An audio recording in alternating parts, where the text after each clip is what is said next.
Medfield TV.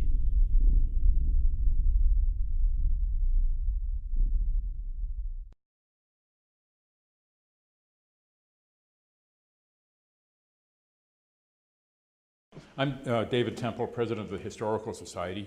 Can you all hear me? Good. Alice has suggested that we have a moment of silence for the people in Las Vegas. I think it's a good idea.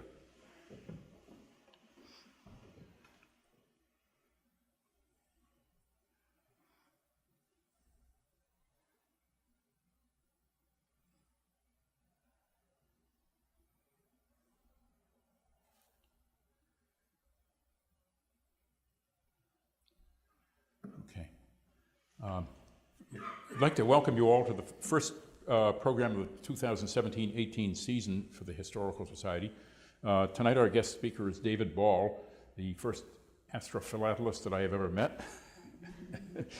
He's recently appointed Executive Director of the Spellman Postal Museum on the Regis College campus in Weston. And I've driven by it many times. When does it open? Thursday through Sunday, noon to 5. Okay. And I had never hit it at those times before. Everyone has driven by it. You have to stop by. Right, yeah, yes, okay. Another thing I wanted to mention, and I see somebody who will perk up when I mention it, is Medfield. That's M-E-T, T is in Tom Field. And I hope this is a subject which will come up again at the Historical Society this year.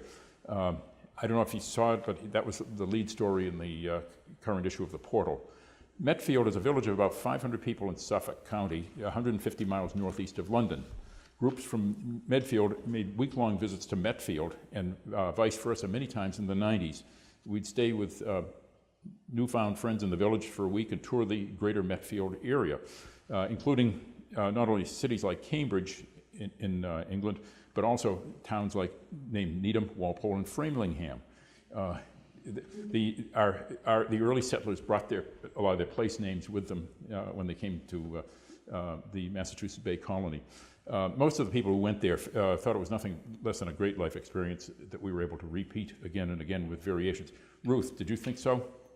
Oh yes, wonderful. There's a chance. I had a random email from somebody in Medfield plugging a book called Medfield Memories, 1928 to 2017, and she wondered if I might mention it to the Historical Society people in case somebody wanted to buy it. It's not published yet, but I wrote back, and there's some interest in perhaps reviving these. So, does this strike anybody as something you might like to do?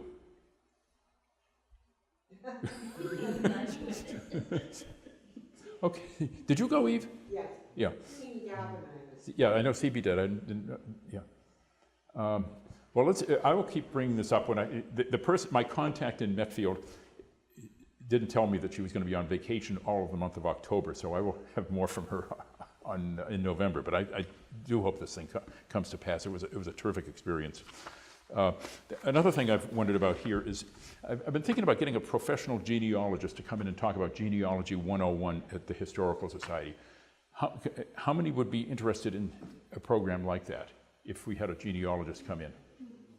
Oh, good. I'm thinking possibly a Historical Society program, maybe a joint one with the library, the Friends of the Library, I don't know, but I'm encouraged by this. I have somebody that I will contact and find out more. Finally, with the sad and premature death of Jack Downing in August, we have a vacancy on the board. If you're interested in Medfield history and would like to work with congenial colleagues a few hours a month, please see me at the end of the meeting. These are pictures from Medfield in the 90s. If anyone wants to look at it after the meeting. I don't see Ruth in this one, but I think she's there. Okay. But if we had such a good time, if you want to look at the picture, you're welcome to do so. I'd like to introduce David Ball, the Executive Director of the Spellman Postal Museum on the Regis College campus in Weston. He's one of America's foremost astrophilatelists. Not that I know any other. Yeah. An astrophilatist. Astro refers to space and philatelist to the study of postage stamps. Tells the story of the conquest of space through postage stamps. I think that didn't come out quite right. No, conquest of space through postage stamps? Yeah. I'm sure we'll be talking about the museum, and he promised he would also show us some artifacts from outer space, and we set some of them out on the table there. Okay, David Ball. Thank you.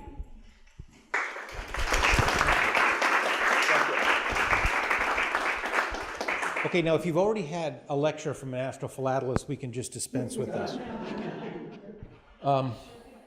Yeah, this is probably your first time, huh? I am actually a noted astrophilatelist. I've written the world's best book on the subject, and I'm the U.S. representative to the world body on the exhibition of astrophilately, which will mean nothing to you, but that's okay. I'm from Natick, if I can get this silly thing on, and I'm with the Spellman in Weston, and I would invite you to come out and see us. And you don't have to collect postage stamps to enjoy the museum. You know, postage stamps and the movement of mail in America, it was the first information highway. You know, before you had the internet and before you had telephones or telegraph, you still moved the mail. I mean, before there were envelopes, before there were stamps, people folded up letters and they were carried by postal riders or maybe by native Indians. And that's how we communicated. That's how we knew when you put that broadside up in the middle of town because somebody carried the newspaper from town to town, that's how you knew what was going on in New York. And the only reason that we have a country is because we knew what was going on in other places. So postage stamps and postal history have a lot more, are a lot more involved in your life than you might think. And maybe nowadays, maybe a little bit less, because we're not writing as many letters and people aren't collecting as many stamps. But what I wanted to talk to you tonight about is my passion, and that's called astrophilately, telling the story of the exploration of space through stamps. And it's an exhibition field. It's something when you go to a stamp show, there are people that are exhibiting astrophilately. And that's what I'm going to share with you tonight. And then I brought some hardware pieces of spaceships, and some of them you can probably figure out what they are, and some we might have to think about a little bit. But just I love things associated with space, and maybe you do too. So astrophilately, telling the story of the conquest of space through stamps. Can people see okay? Or actually, I can probably move over a bit. Let me do that so that I'm not in your way. How's that? Is that better? Okay. So if I wanted to tell a story, can we dim the lights though? You want to have the black of space, right? Okay. So astrophilately is not really about stamps, it's about space. So to a classic exhibitor, they're interested in showing you about how the stamps were created and the usage and the rates and the routes and all that kind of stuff. I'm not interested in that kind of stuff. I'm interested in space, but I'm going to show it in a philatelic way. So for example, if I wanted to tell the story of the history of the Space Shuttle, I could start out with an envelope like this. So it's canceled at Edwards Air Force Base in California, and it's got a cachet, right? It's got some artwork on the left. It's autographed by the pilot, Scott Crossfield, and so we're going to tell this story of the Space Shuttle, but it starts with this experimental rocket plane, the X-15, and I brought some X-15 pieces with me tonight. Now, one of the problems having a space plane, something that goes into space and comes back, is how do you come back from orbit? Because it gets very, very hot when you're going through the atmosphere. To give you an idea of how hot it is, imagine if you have imagine if you have a meteorite that's coming from outer space and it's solid rock and it's traveling through the atmosphere and it burns up. That's how hot it is coming back from outer space. So imagine if you wanted to fly a plane, and this plane is made out of aluminum, and it has wings, and somehow you're going to fly from orbit and land on a runway. That's a challenge, right? If you can't get a rock to not burn, imagine trying to get aluminum not to melt. So NASA started to think, well, let's see, how could we do that? the problem with planes flying from outer space, well, the wings are going to melt off. So what if we could make a plane that was a lifting body? What if the fuselage had lift to it, so you didn't even need wings?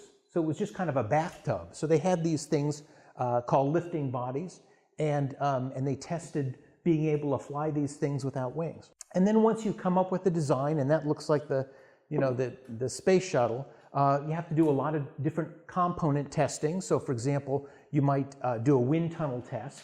And for people that are telling this story of the exploration of space through postage stamps, you might have it canceled where that was done, where that Space Shuttle test was done on that date, and explain what the things that they were trying to accomplish. And then you have to train the crews, right? Because you've got pilots who are used to flying in the atmosphere, or you might have astronauts that are used to flying in outer space, but to be able to fly from outer space and land on a runway, that's tough. So here are two pilots, Richard Truly and Joe Engel, who were shuttle astronauts, who are learning to fly in a Grumman Gulf Stream. And what they've done is they've kind of dirtied up the plane. They've put a lot of flaps and ailerons on it so that it flies very badly, so that it sinks like a rock and that it doesn't maneuver very well, just like the Space Shuttle. So that's what they're doing there.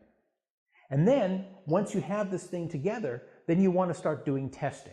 So the first tests that they do is they'll turn on the engines and they'll do runway tests. So they'll go ahead and land the thing and just do these short little approaches, and then they'll pick up speed, and they'll do these different tests to find out what the handling characteristics are. And then you get to the first flight. So here's the first flight. This is April 12th, 1981, and the Space Shuttle Columbia is going to take off and go into orbit. And this is something called a contractor cover, because one of the organizations that supplies things to NASA is proud of their participation, so they made up this cachet. And then you get this launch, and this is called a crew cover because it's autographed by the crew. There you can see Engel and Truly again. And this was from STS-2. This was the first time the shuttle was reused. It went up once, and then a couple months later, it went up in November of the same year. But you're not really telling the whole story if you're just talking about it taking off, right, out of Florida. You also have to talk about it landing, too. So it would be canceled here at Edwards Air Force Base, because that's where it landed. And why do you think it wanted to land at Edwards? What's the advantage of landing out there by the Mojave? The weather. Well, the weather is almost always good. The flying weather there is almost always good. Not only that, they have those dry lake beds. So for miles in any direction, no tree you're going to hit, there are no mountains, it's perfectly flat. So that's where they do a lot of aircraft testing. And then at some point after STS-4, after the first 4 flights, in the first 4, they had ejection seats, and it was just the 2 guys and their test pilots and all. But after STS-4, it became operational, and they started having 5 people, 6, 7 people. You'd have scientists on board.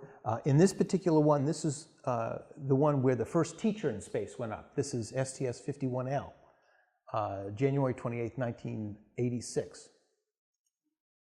But we're not just telling the story of it launching, but part of it is reusable, right? The big external tank burns up when it comes back, but the solid rocket boosters on the side, they come down by parachute, and a tugboat goes out with divers, and they go and they put a plug in it, and they fill it full of air, and then they drag it back. They get it back to Florida, and then they put it on a rail car, take it back to Utah, and get it all resurfaced, and then they send it back and shoot it off into space again. And they can use them about 30 times. Now, in this particular tape, I know you're all going to become astrophilatelists, so I know what you're thinking at this point. You're looking at this and you're saying, well, it's not canceled on the ship, it's canceled at Cape Canaveral, which is, on the shore. Well, these little boats didn't have a post office on them, so we kind of cut you some slack. If you're on a ship that doesn't have a post office, when you get to your first port, then you get it canceled. That's very good. You guys did a good job. All right. So here's our teacher in space, Crystal McCullough, and I kind of like this one because it has a public education stamp on it. But you know, this was a tragic one. In this particular case, the space shuttle blew up. And so here's the launch, but this is the part of the recovery efforts. This was a submersible that went down looking for wreckage off the coast of Florida. So this is very rare. But this is helping to tell that story. It's the story of us going into space, and some of it is great achievement and some of it is tragedy. So if I'm going to turn you into Astrophilatelist, the only thing that you need to know, or let me say the most important thing, is that it's all about a postmark. And that postmark, it's the right date and the right place. So the right date is the local time or the next business day when the event happens. So the rocket goes up, or they walk on the moon, or they land in the water, or whatever it is. That's the right date. And the right place is the closest post office to whoever's controlling that event. So if the controlling event is the guys going up, then it's the launch crew. If it's the guys walking on the moon, then it's Houston, Texas. And if it's landing, maybe it's out at Edwards or something like that. So here's an envelope, okay? It's very nice. It's canceled on the USS Wasp. And this was the day that the first American walked in space. Well, this was actually the day they got back. So they come back, they float down on parachute, they land in the water, and it's canceled on the ship that picked them up. And you see it's got the artwork there. It's autographed by the commander. And this is called a Beck cover, because normally with this artwork, there would be a number at the bottom. It would say B4085 or something like that. But he made up a couple of, maybe 25 of these out of 500 that he gave to the crew as a thank you for doing this work, getting these things canceled. And so these are actually more collectible than the ones that have a number. But you know what? We can tell this same story with less information. So if we took off the autograph, we're still telling the same story, right? We're still telling the story of these guys landing in the water and being picked up by the Hornet. But you know what? You don't even need the artwork. Heck, you don't even need the stamp. You don't even need the envelope. The only thing you need is what? You need the postmark. The postmark is everything. So let me show you kind of the quintessential. We have to start over. I wouldn't embarrass you, no. This is kind of the quintessential astrophilatelic item, and it doesn't have a stamp on it, and it never went through the mail. What we're looking at is the back of a flight plan that the Apollo 11 astronauts had when they landed on the moon. So the Post Office Department said to the astronauts, hey, you guys are going to the moon, that's kind of a momentous thing. How about taking an envelope and canceling it on the moon for us? And well, Deke Slayton, who's in charge of the astronaut office, he gets back with NASA, with the post office, and he says, you know, the guys are only on the moon for maybe 90 minutes, and they got to plant the flag, and they got to take pictures and pick up rocks and all this kind of stuff. So we're not going to get a chance to do that. So on the way back from the moon, Neil Armstrong, it takes 2.5 days to get back. So on the way back from the moon, Neil Armstrong takes out this thing and he's practicing on the back of this flight plan. He makes 3 impressions. He keeps one, he gives one to Mike Collins and one to Buzz Aldrin, and then he goes ahead and stamps the one for the Post Office Department. So that's telling an astrophilatelic story, okay? You've just learned a lot about the story of the exploration of space, but there are no stamps. This is astrophilately. So what kinds of things kind of look like astrophilately but aren't? So for example, there are first day covers. A first day cover is the birthday of a stamp. So a stamp comes out and it's got this, it'll say first day of issue on it, and on that day, that stamp is only available in that particular town, and the next day it's available everywhere. So that's a first day cover. So a first day cover with a rocket on it or something like that looks like it's astrophilately, but it's not. Because what happened on that day? Nothing happened in space history. A stamp came out. So, all right? Also, unrelated places. So there was an Apollo fire in 1967, killed the first crew. So this Apollo tragedy, and it's canceled on January 27th, 1967, which was the day of the fire. And that's kind of a rare cancellation because the fire happened at 6:30 at night and most of the post offices were closed. But the thing that makes this not correct to exhibit is it says Port Washington, New York. So what happened in Port Washington, New York? Nothing. That's where the guy who got it canceled lived. Okay, so that doesn't count. Now this one over here, that one actually says Kennedy Space Center, and it says January 27th, but it's dated 20 years later. So anniversary ones don't count too. We got to make it tough enough for people to really make an effort. So it's got to be the right place and the right time. Just some things about these kind of covers. There are hand cancels that are these larger ones, and the machine cancels are smaller. And there are precursors. Before we started going to the moon, we learned a lot by doing stratospheric balloon flights.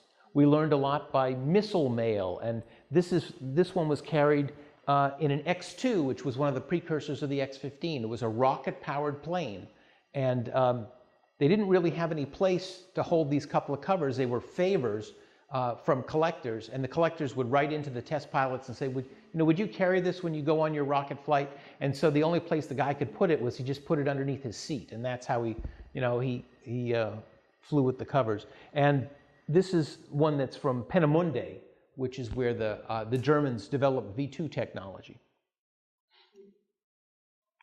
There are other kinds of covers. This one's called a VIP card.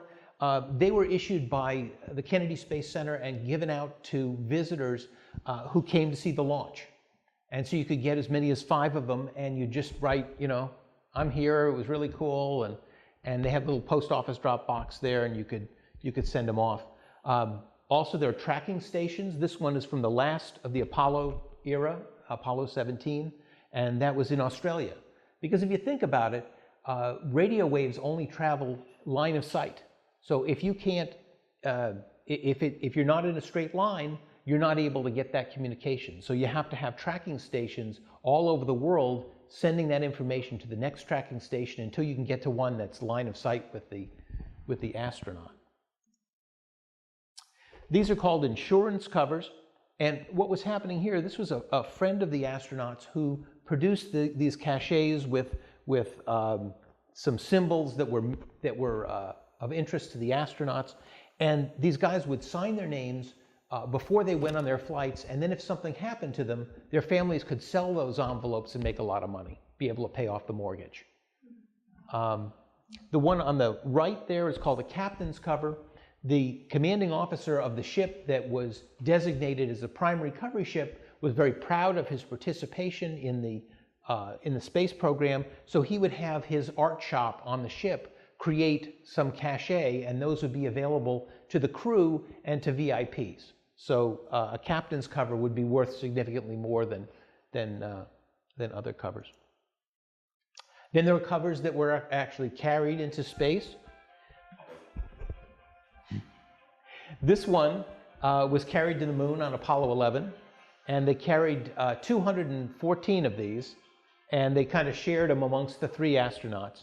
And this is kind of an exception in Astrophilatelist. So Webster, Texas, which is right by the Manned Space Flight Center, so that's an okay location. And the question is, what happened on August 11th, 1969 in aerospace history? No, that was July 20. When they got out of quarantine. It's when they got out of quarantine. So normally in an exhibit we would not show something that wasn't specifically, but since this went to the moon, we're going to cut it a break. These are currently selling between $25,000 and $30,000. I don't have one. The artwork was done before that? Yes. This is a. Guesstimating what they, Oh, sure. I mean, there's been. That's kind of fascinating. Yeah, there's been artwork going back, 30 and 40 years, and some of it is really quite precise. The first man on the moon stamp, which we'll see, was actually quite precise. It was as if you took a picture of it. It's just interesting that they did. Yeah, It looks like it ended up looking like, but, yeah, although the Earth is kind of big there. well, you know. Yeah. All right, you ready for the quiz? Can I ask one more? Absolutely. In terms of the postmarks, Mhm. who specifically is authorized to do a postmark? Mm. Is that a particular office, sort of even within the post office, or who, like if they're on ships, and is there a... Yes.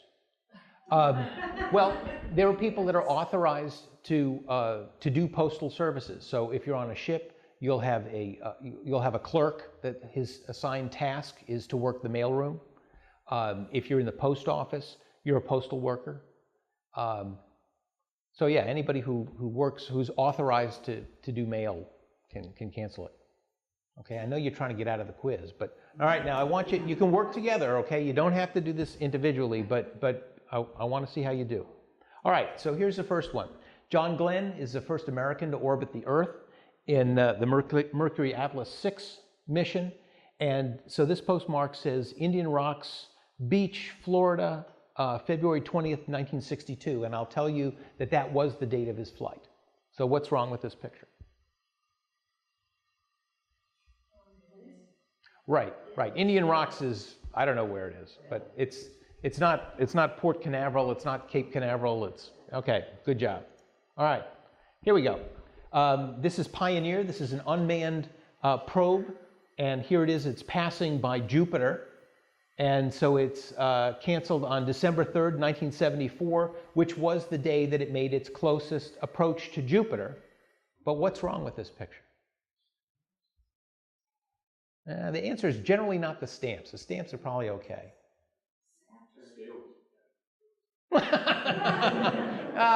We'll cut them some slack on the artwork. No, it's all about postmarks, right? What's wrong with this? What does it say? Who should be controlling this event when it's passing by Jupiter? Oh, Houston? Well, it'd be Houston if it were a manned space flight, and if it were unmanned, do you know who does that? JPL, okay? So that should be a California postmark, but it's postmarked at the Kennedy Space Center. So good job. All right. Now, this one's actually tough, so I'm going to have to help you with this one. All right. When the astronauts went to the moon, they had a really big rocket, the Saturn V, 365 feet tall, 7.5 million pounds of thrust. So any of the moon rockets, any of the ones that the Saturn V's had to take off from the Kennedy Space Center. And the ones before that, the ones in the Gemini program and the early Apollo program, they took off from Cape Canaveral, which was an Air Force station not far from the Kennedy Space Center. So to people who are astrophilatelists, they'll look at this and they'll say December 21st, 1968, which was the day they went to the moon, but because they were on a moon rocket, it should have said Cape Canaveral, and it should have said the Kennedy Space Center. All right, here's the next one. This is for the second men to walk on the moon, Apollo 12. And it says November 24th, 1969, which is the correct date that they got back from the moon. But what's wrong with this picture? Shouldn't it be the recovery ship? Right, exactly. Someone's being lazy here and canceling it at Cape Canaveral. All right, next one.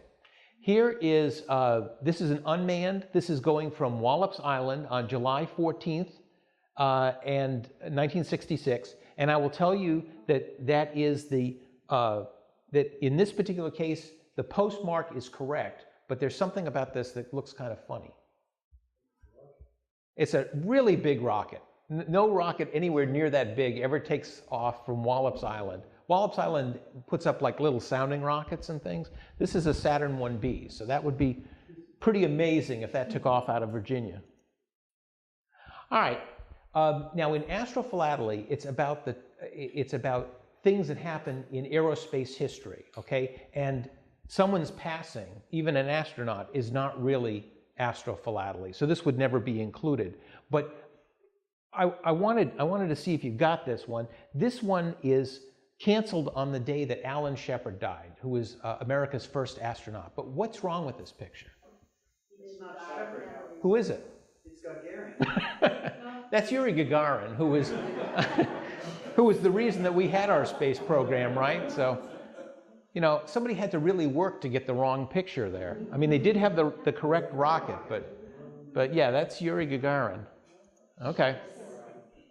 All right. This is Apollo 8. They went, they were the first to orbit the moon on December 24th, 1968. And don't even worry about the fact that it says Cape Canaveral, because you know that's really supposed to be Houston, right? Because they're controlling the event at the time. But I looked at the artwork, and in addition to the acne being really bad on the moon, what's wrong with this picture? What just jumps out at you and says, that doesn't look good? The command module is separated from the service module. All right, now this part is the part that lands in the water, okay? And this, the big SPS engine, this is to get you from the moon back home. So if you're not connected and you're out by the moon, you're in big trouble. So I don't know why they went to all this extra effort to have this thing disconnected, but it was a mistake. Now, some other things associated with Astrophilatelist are autographs. So, for example, these are vintage autographs. Virgil I. Grissom, he was the second American. Here's John Glenn and Alan Shepard. And I bought this envelope, and when I did, it had Virgil Grissom and John Glenn on it, but it didn't have Alan Shepard. And the postmark says May 5th, 1961, which was Alan Shepard's flight. And Life magazine, when they were talking about who was going to be the first American in space, they had a picture of the gold team. They said one of these three guys, either Shepard, Glenn, or Grissom, were going to be the first American in space. So I wrote to Alan Shepard, and he autographed it for me. And so that's nice. This photograph has a number of different signatures on it, and some of them are real and some are not. And it's difficult to see. I don't know that you'll be able to see it from here, but here Alan Shepard, here where the P is, there's the line goes up above the P. And that's something that was only done by his secretary. So when his secretary would sign stuff for him, you knew it was a secretarial signature as opposed to a forgery or an Autopen or something like that. But that was an example of a secretarial. And then there are things called Autopens, which is a mechanical device where you sign a matrix, and then you can put any kind of a pen, and it can write on any kind of a surface, and it will exactly reproduce your signature. It's a mechanical thing, and it's kind of a record. You sign this matrix, and it signs these things, and it bedevils collectors, because they'll pick up something and they'll say, this looks perfect, it looks just like his signature, and it does.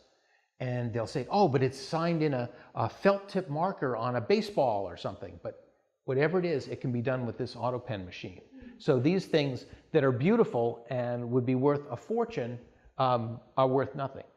And this particular cover, I paid good money for, and the woman who wanted to sell it, she said, oh, well, you know, obviously the value here is Gus Grissom's autograph. And I said, well, it's not actually his autograph, it's an Autopen, and it has no value. And she was very disappointed. And I said, but to an astrophilatelist, what would an astrophilatelist like about this? The postmark. This is a very rare postmark. So to give you an idea, on the Hornet, the ship that picked up the Apollo 11 astronauts, they canceled 250,000 envelopes for collectors, 250,000 envelopes. Now, for the first flight, for Alan Shepard's flight, 44. So there are about 5,000 of us in the world that are collecting this kind of stuff. So 5,000 of us chasing 44 envelopes. All right, and it's the same thing with this suborbital flight here with Gus Grissom. They're rare.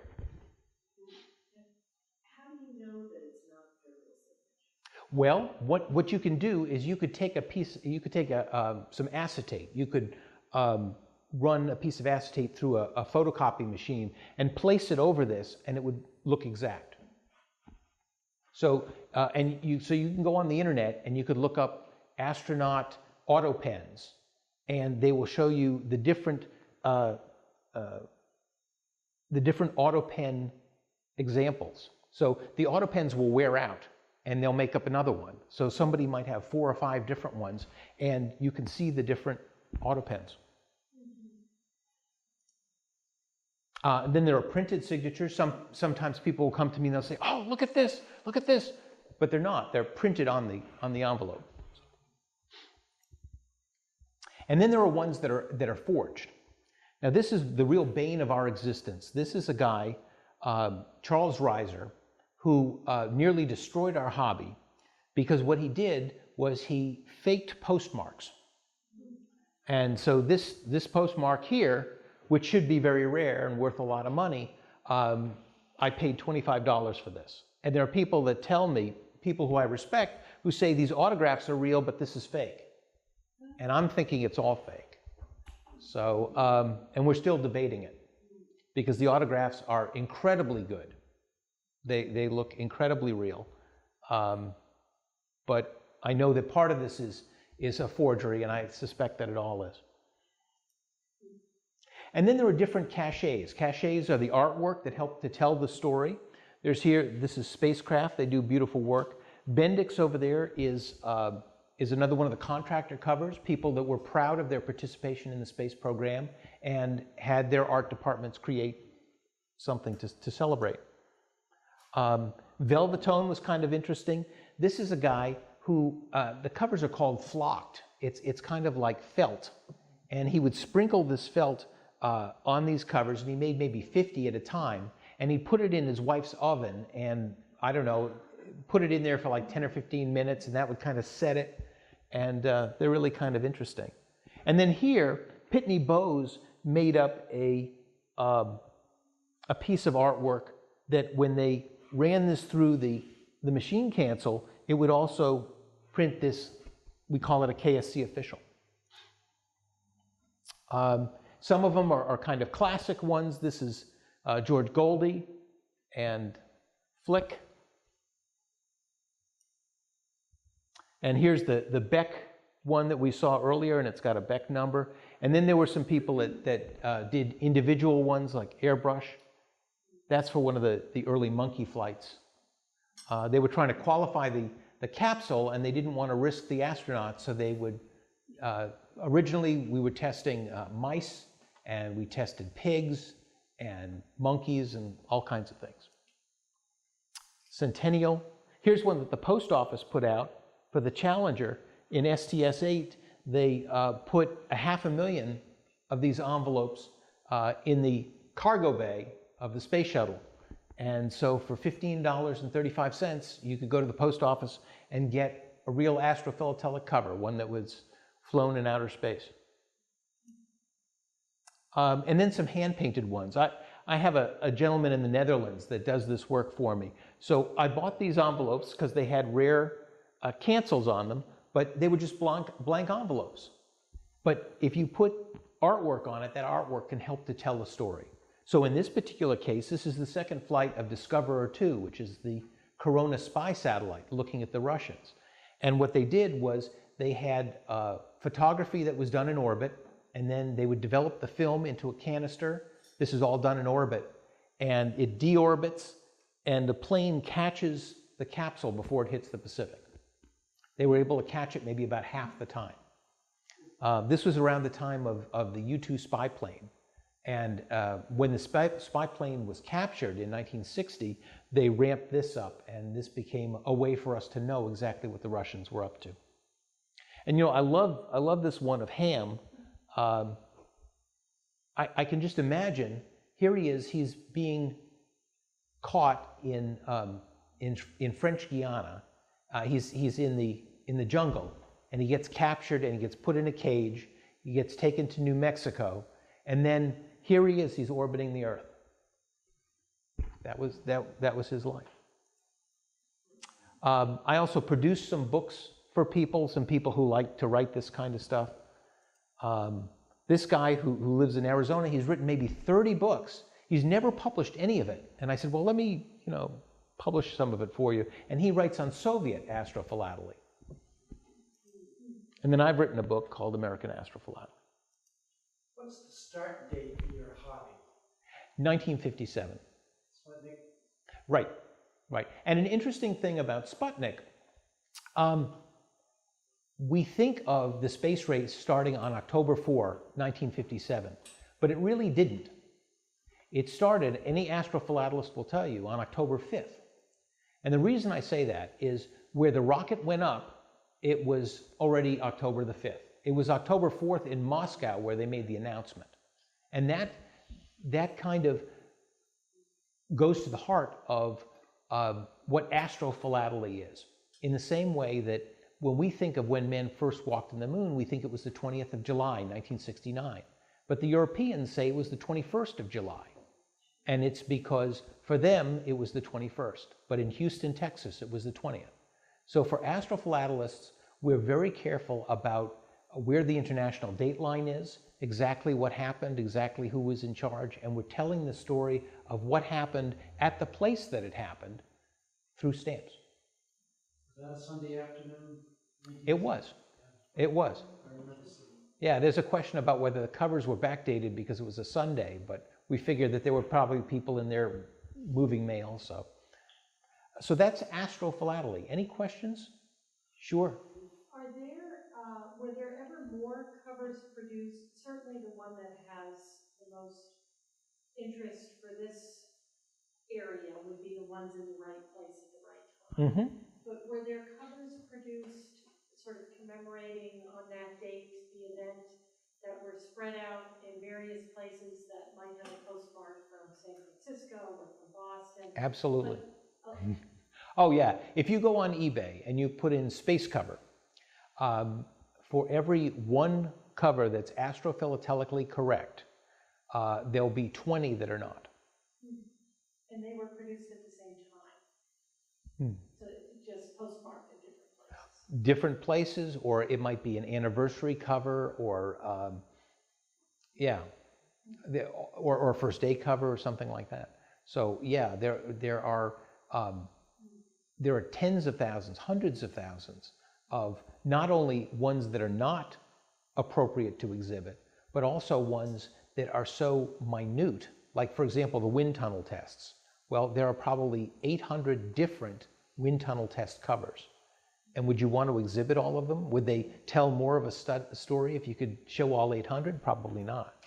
So, so in my book, I only talk about the first 4 flights of the shuttle, even though it flew 135 times. To me, at some point, okay, I got it. It went to orbit.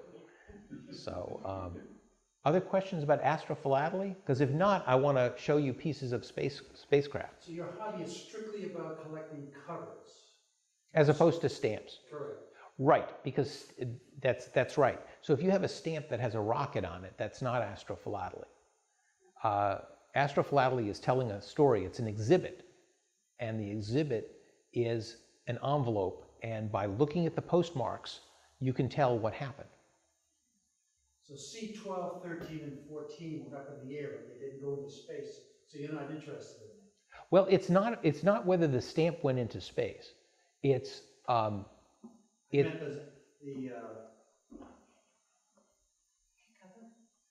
on Scott's 12, 13, and 14 of the Zeppelins. the Zeppelins. Uh-huh. They didn't go into space. They didn't go high enough. So you're not interested in it? Well, I wouldn't be interested in their programs. So, for example, I'm interested in stratospheric balloon flights, and the reason that stratospheric balloon flights are of interest is they had to figure out how to put on spacesuits. They had to have pressurized environments. They had to be able to scrub the atmosphere of nitrogen, of carbon dioxide. They had to figure out, how to navigate and communicate and all that sort of thing. So it's a difference. For example, if you think about flight, you have airplanes that fly with propellers. Then you have jets, which take in ambient air and they produce thrust and they fly. And then you have rockets, okay? And a rocket is the only thing that works in outer space because it brings its own oxygen, all right? So if you took a propeller plane and you flew up high enough, there wouldn't be enough air. It wouldn't be able to bite on the propeller and it would fall. If you took a jet airplane and you tried to fly it high, it would run out of air and it would quit. But a rocket, because a rocket brings its own oxygen, it's able to fly in outer space. And so I will show envelopes of airplanes but they have to be rocket airplanes. They can't be jet airplanes, and they can't be propeller airplanes. And the same thing with balloons. There are lots of people that do balloons. There are around the world balloon flights, there are balloon competitions, but none of those are of interest. They have to be related to getting us into space. So stratospheric balloon flights, anything related to rockets, things like that. I think you're all going to be astrophilatelists. Can I show you some pieces of spacecraft? And let's see.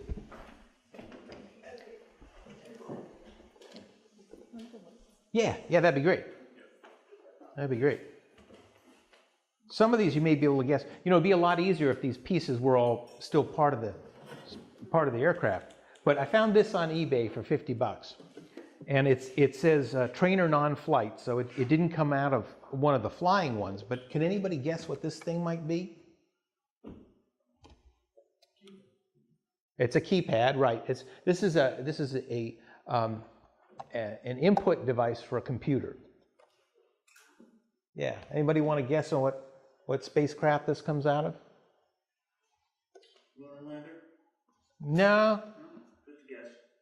It was about that size, but no. This is out of the Space Shuttle. So I brought a picture when. So here are the little CRTs, and they have 5 computers on the Space Shuttle, and they all kind of have to agree, or at least a couple of them have to agree before they do things. And right down here are the entry pads for the astronauts to be able to punch in the numbers. And what they do is it's got a very similar kind of a layout that they had all the way going back to Apollo, where you'd put in a code and then you'd tell it to enter and it would run programs and things like that. So that's a data entry device. So did they make a whole bunch of those? Like if you could find them on eBay for $50, like was that something that was just? Well, I don't know that they'd make a whole bunch of them. You have to make more than you're going to fly. So you need to have spares. You need to have an engineering test mock-up. This one probably came out of a trainer. So in Houston, the astronauts would put on their spacesuits and they'd sit and they'd do simulations. And so that's sitting in the simulator. So when they took the simulator apart, they got rid of that. So they're, you know, if you needed a dozen of them to fly, maybe you produce twice as many. Sure. How about this thing? What do you think this is? It's like a little maneuvering thruster. It is. It is. This is off of the X-15, and what it had is a little screen of silver, and they ran hydrogen peroxide over it, and it would produce thrust that would come out of this bell. And this is a 100-pound maneuvering thruster, because in space you don't really have anything to push against. So imagine the way in which you push in space is you kind of push against yourself. So if you had a rocket like this and you expelled thrust out this way, what it is it's pushing on this, and it's pushing this part this way. It's called reaction motor, okay? So that's how things move in space, because you've got something coming out here fast, and because it's coming out this way, it's pushing on the inside of this thing and it makes it go this way. So this helps to maneuver the X-15 while it's in space. When we had the Apollo fire, they decided to change the cloth that the spacesuits were made out of. So this is called beta cloth. It's made by Owens Corning, and it's a fabric, but it's fireproof. And so here's a group, Roma Chemical, in Fall River, and they printed the designs on it. So this is the emblem for the first men to walk on the moon, and it's on fireproof fabric. You know, one of the things that kind of, I don't know, it surprises me is this is not actually from a spacecraft. This is from a cargo plane called a Starlifter. The the C-141. And what this is this is insulation material. This is how if you had something that gets hot and you don't want wires to catch on fire or something like that, you would make this insulation box, and it would be all hand done, and it's got the number that tells you what part it is and stuff like that. So this is 1963 technology, okay? This is from the Space Shuttle. It's exactly the same, okay? Yeah, it's the same stuff. So the only thing that's different about this is it has a little place here for a thermocouple. This is to measure temperatures. And this would come out of one of the wing spars, so you could tell what the temperature was around there. So I guess the thing that's amazing to me is that in 70 years, we went from Kitty Hawk to the moon. I mean, there were people that were alive in 1903 before controlled flight was possible, who also lived to see people walk on the moon. I mean, Buzz Aldrin knew the Wright brothers, he knew Lindbergh, and his son, Buzz Aldrin Jr., went with Neil Armstrong to the moon. That's what short a period this is. I mean, that's never happened with travel by sea or by land. I mean, it's remarkable that we've gone so far in such a short period of time. So I think that's kind of cool. Which shuttle was that piece of insulation from? That is,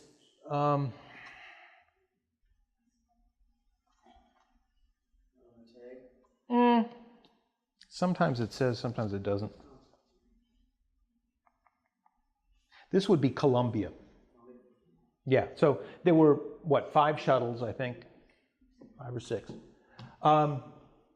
Here's an interesting piece. I'm not going to make you guess what this thing is, all right? But this is part of a computer. This is, I don't know, it's one of the pieces of the navigation, I think. It says, gyro accelerometer electronics tray, number 5. And I'm sorry? It looks just like it does. It looks exactly like this. This is from the Block 1. This is from the original design of the Apollo spacecraft. So they had a number of these modules, and they kind of set that in there. And what this is something called potted. So if you look on the back, it's got all these wires, and what they've done is they've kind of encased it in I don't know what, some kind of a plastic.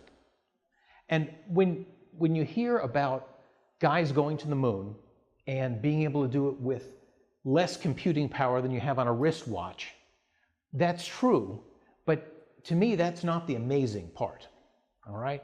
Because the reason that they kept things very simple going to the moon, not only did they not have a lot of computing power and a lot of memory to store the programs, they actually had to type in the programs as they're going there because they didn't have enough room. But the thing that's amazing to me is that you can make a computer that is going to be incredibly reliable and put it in something with incredible vibration in a vehicle that at the same time is white hot and freezing cold and flying to the moon, and if something breaks, you know, you don't have somebody to come and give you a spare part. You can't change anything out. So these guys had to make things incredibly reliable. If something didn't work, it needed to go into a mode that would do the right thing, you know? So these things being encased so that you could drop it from, 50 feet and it would still work, that to me was the amazing thing. I can't keep my computer running at home, and I got a guy that helps me, and stuff like that. These guys didn't have that. So this is part of an early computer. This would have been done in probably about 1965 or 66. How about this piece? What do you think this is? This actually kind of looks like something. What's that? looks like a microscope or Well, maybe. Yeah, no, this is part of the Space Shuttle. What do you think? Well, this is actually, the nose gear is here, is on the bottom. And what this is this is a piston that when the shuttle comes back, it it's unpowered. All right, it lands as a glider. So when it comes in, they have to put the wheels down so you can land on the runway. And this has a little explosive charge in it, and it fires this piston, and it makes the landing gear lock in place. So this was a test item for doing that, to test to make sure that this would happen.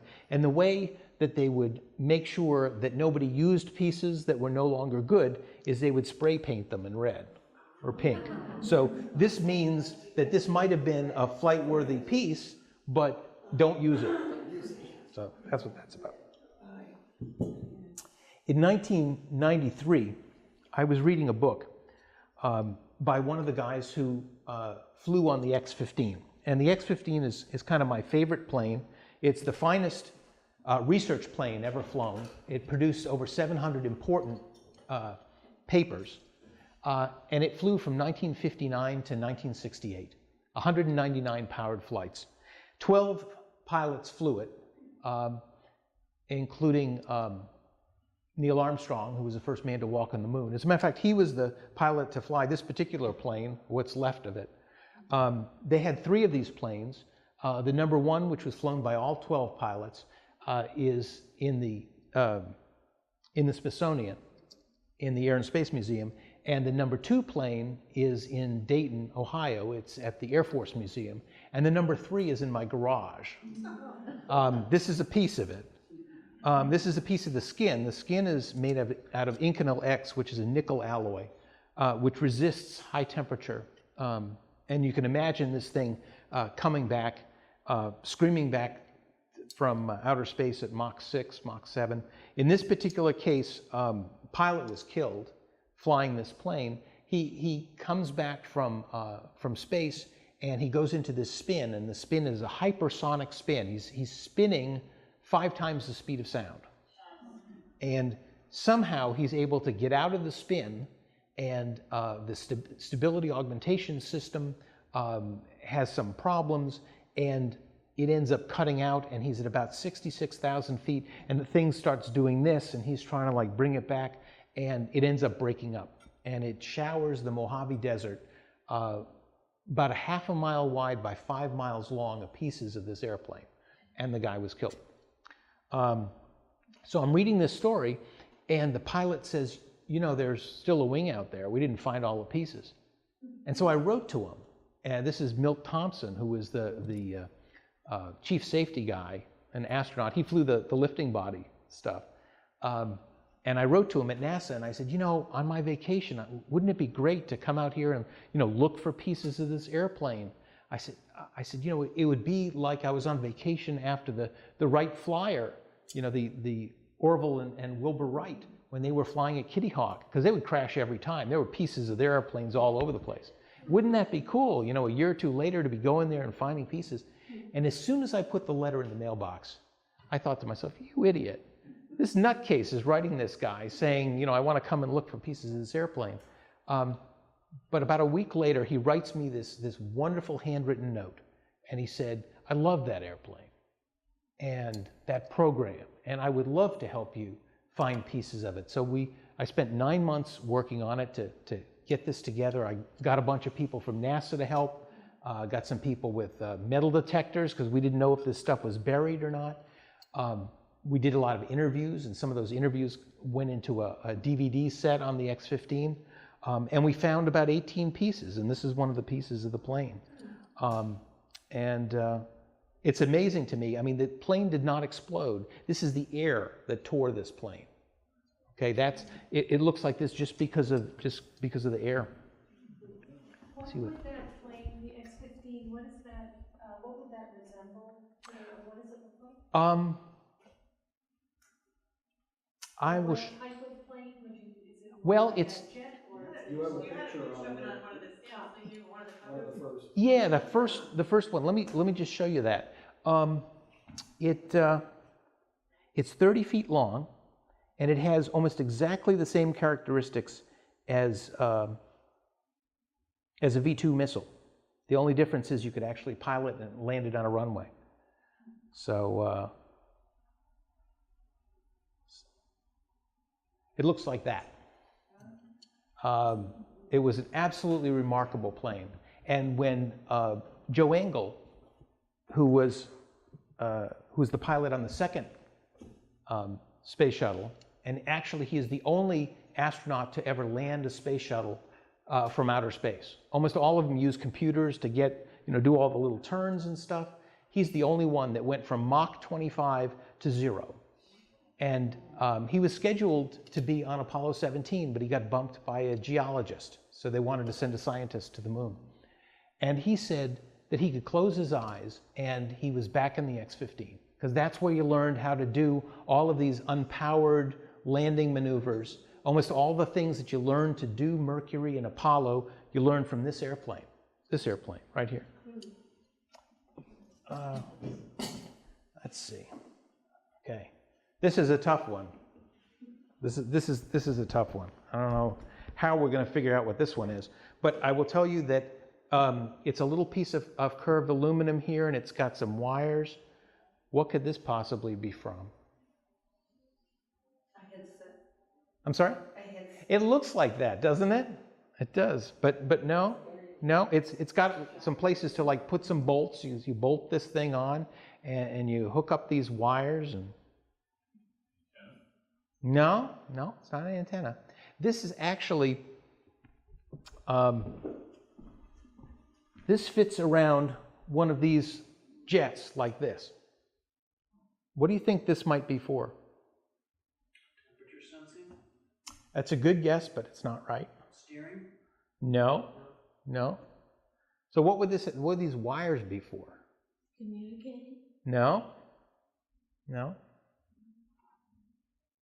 Okay. This is actually a heater. What would happen is this would be so cold that these would get clogged sometimes. So you want to make sure that the bells on these don't get too cold. So you'd have these little heaters. And this is a spare from the lunar module, the first spacecraft to land on the moon. So this is made by Grumman Aerospace. And that's the other amazing thing to me. Grumman, that made all of the Navy planes for World War II, they were the people that made the spaceship that landed on the moon. And the people that did the radar, the navigation radar, it was made by a company called Ryan Aviation, which made the Spirit of St. Louis in California. So. And then this is one of those envelopes that went up in Space Shuttle. So for $15, you could get one of those at the post office, and they sell them on eBay, and they're still about $15 because they had 500,000 of them. So, any questions about where we're going in space? How did you happen to get into this? Oh, I don't know. I like reading about astronauts and explorers and that kind of stuff. Just retired from the service, 26 years in the Air Force.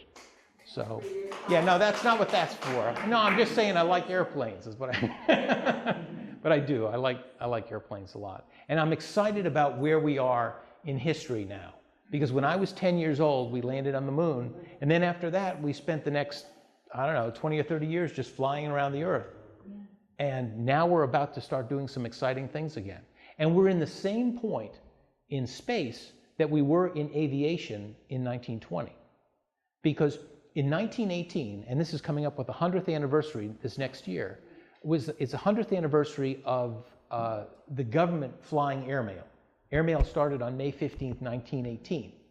So that 100th anniversary is coming up. And in 1925, companies started saying, well, we'll deliver the mail, we'll carry it by air, you can just pay us, and we'll set up these routes, and so we'll have something called contract airmail, or CAMs. And so they set up these CAM routes, and in 1926, the second CAM route was set up, and it was set up from Chicago to Springfield, and it ended in St. Louis. And the chief pilot was Charles Lindbergh. So, and we're in the same place right now.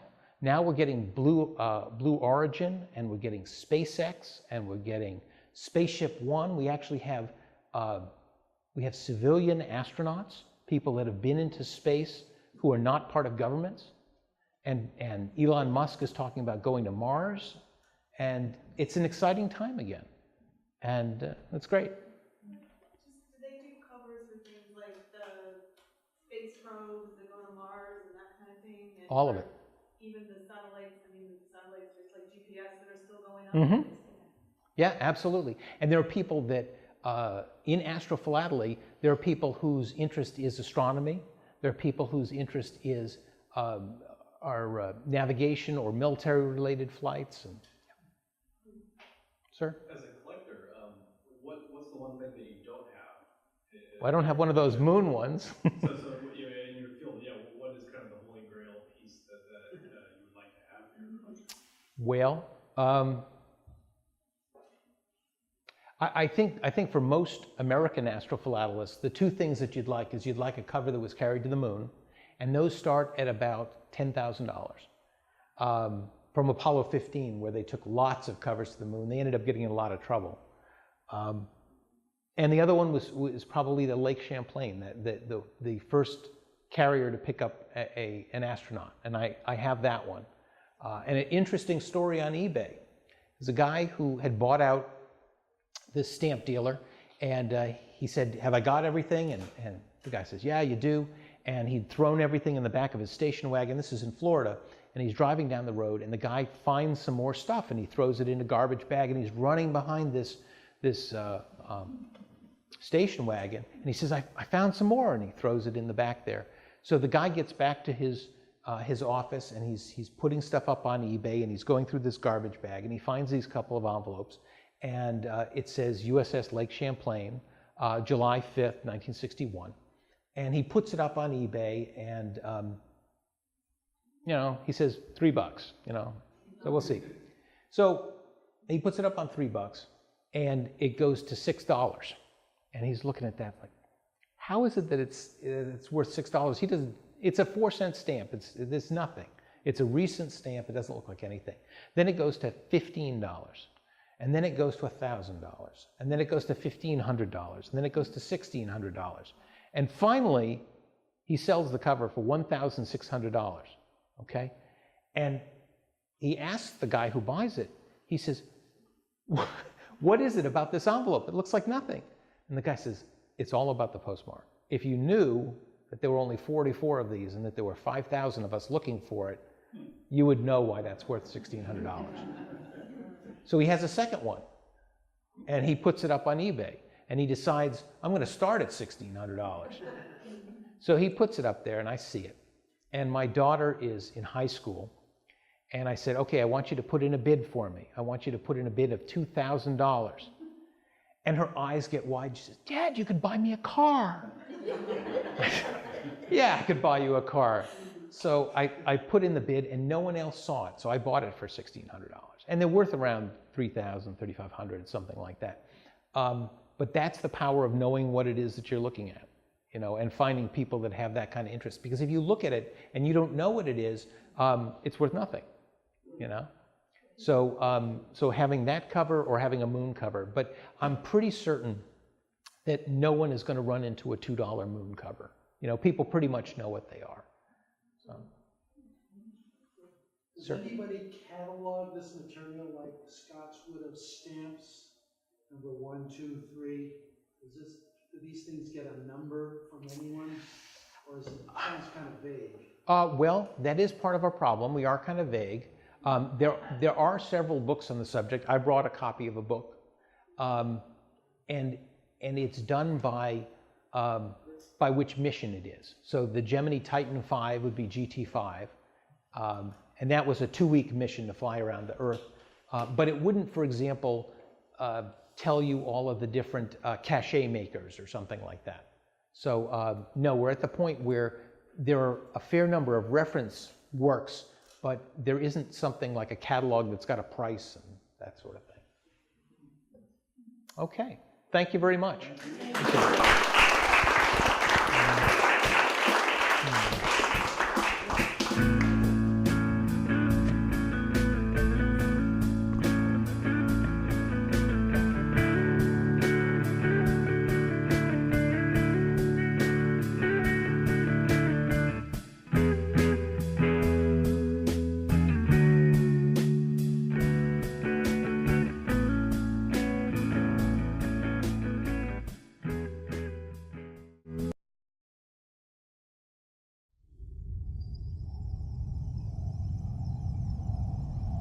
You're watching Medfield TV, community shows.